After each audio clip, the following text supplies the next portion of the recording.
तो ये पटाखे क्या सारा पोल्यूशन क्या पटाखों से हो रहा है?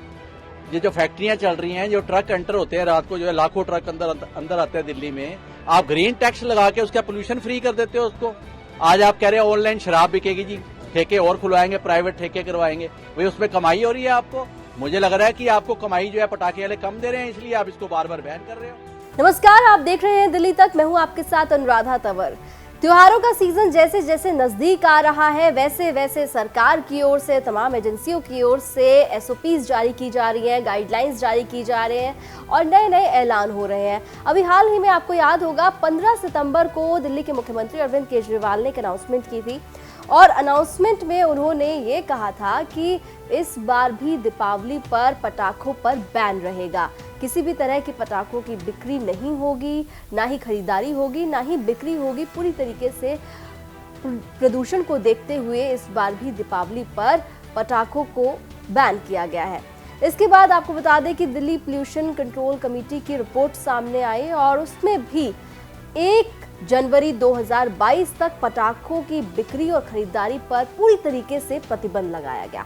अब इस अनाउंसमेंट के बाद पटाखा व्यापारियों का रिएक्शन सामने आया है और सीधे तौर पर उन्होंने दिल्ली के मुख्यमंत्री अरविंद केजरीवाल पर और सरकार पर अपनी नाराजगी जाहिर की है और सीधे तौर पर यह कहा है कि इससे जो असर है वो उनके रोजगार पर पड़ रहा है और सिर्फ उनका रोजगार नहीं जुड़ा हुआ बल्कि हजारों लोगों का रोजगार पटाखा व्यापार से जुड़ा हुआ है और सरकार के इस प्रतिबंध के बाद से उनका रोजगार पूरी तरीके से चौपट हो रहा है।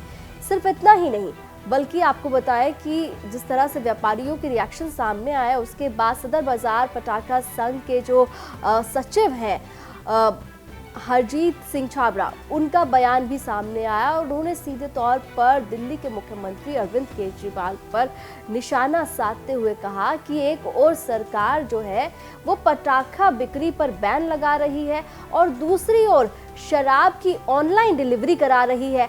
क्या कुछ पटाखा व्यापारियों का कहना है और क्या हरजीत सिंह छाबड़ा ने कहा है, तमाम बातें आपको हम सुनवाते हैं। 1-2 दिन का ये त्योहार होता है, इसी से थोड़ा पोल्यूशन हो जाता है। पोल्यूशन के लिए तो और भी कई चीजें हैं, लेकिन सरकार इसी के पीछे ही पड़ी हुई है। तो पता नहीं क्यों, क्या रीजन है इसमें, कुछ हमें समझ नहीं आ रहा। ये तो 1 दिन का त्योहार है, सब बच्चे भी खुशी से मनाते हैं, रंगों का अच्छे मतलब खिले हुए पटाखे चलते हैं, सबको अच्छा लगता है।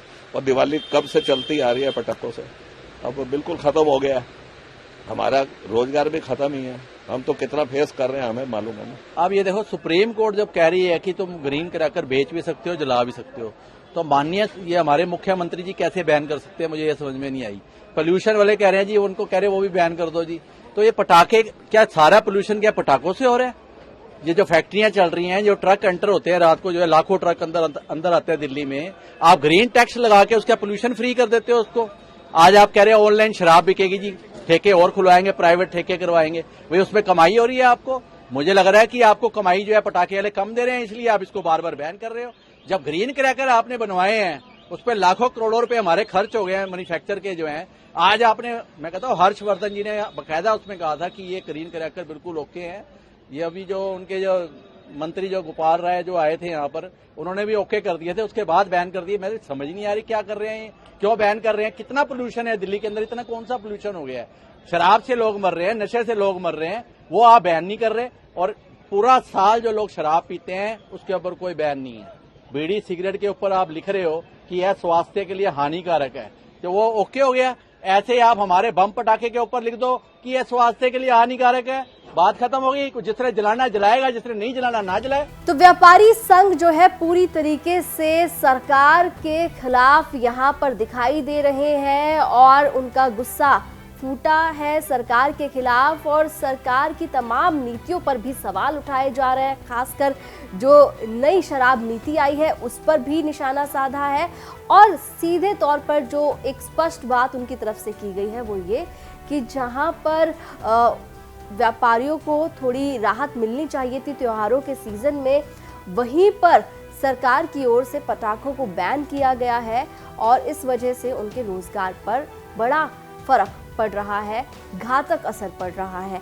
आपको बता दें कि दिल्ली के मुख्यमंत्री अरविंद केजरीवाल ने 15 सितंबर को एक ट्वीट किया था और ट्वीट में उन्होंने पटाखा बिक्री पर प्रतिबंध का ऐलान किया था। एक बार आपको वो ट्वीट हम दिखाते हैं। तो 15 सितंबर 2021 को अरविंद केजरीवाल ने ट्वीट किया और उन्होंने लिखा कि पिछले 3 साल से दीपावली के समय दिल्ली के प्रदूषण की खतरनाक स्थिति को देखते हुए पिछले साल की तरह इस बार भी हर प्रकार के पटाखों के भंडारण, बिक्री एवं उपयोग पर पूर्ण प्रतिबंध लगाया जा रहा है, जिससे लोगों की जिंदगी बचाई जा सके। इसके अलावा उनकी तरफ से एक और ट्वीट किया गया जिसमें उन्होंने कहा कि पिछले साल व्यापारियों द्वारा पटाखों के भंडारण के पश्चात प्रदूषण की गंभीरता को देखते हुए देर से पूर्ण प्रतिबंध लगाया गया, जिससे व्यापारियों का नुकसान हुआ था। सभी व्यापारियों से अपील है कि इस बार पूर्ण प्रतिबंध को देखते हुए किसी भी तरह का भंडारण ना करें। तो मुख्यमंत्री अरविंद केजरीवाल ने 2 ट्वीट किए थे। एक ट्वीट में उन्होंने प्रतिबंध का ऐलान किया था, तो दूसरे ट्वीट में उन्होंने व्यापारियों से अपील की थी कि आप किसी भी तरह का जो भंडारण है वो ना करें पटाखों का। और पिछले साल क्योंकि लेट प्रतिबंध लगाया गया था, इस बार पहले ही आपको हम सूचना दे रहे हैं। लेकिन अगर बात की जाए दिल्ली पोल्यूशन कंट्रोल कमेटी की, तो उनकी तरफ से 2 वजह बताई गई पटाखों के प्रतिबंध पर। पहली वजह है कोविड। ये कहा गया कि कोविड अभी तक गया नहीं है और ऐसे में अगर लोग पटाखा जलाने के लिए बाहर निकलेंगे तो कोविड प्रोटोकॉल का उल्लंघन होगा, लोग सोशल डिस्टेंसिंग नहीं मेंटेन करेंगे। और दूसरी वजह बताई गई प्रदूषण, क्योंकि सर्दियों में दिल्ली में प्रदूषण की स्थिति काफ़ी खतरनाक हो जाती है और ऐसे में अगर पटाखे जलाए गए तो और ज़्यादा प्रदूषण खतरनाक स्थिति पर दिल्ली में पहुंच जाएगा।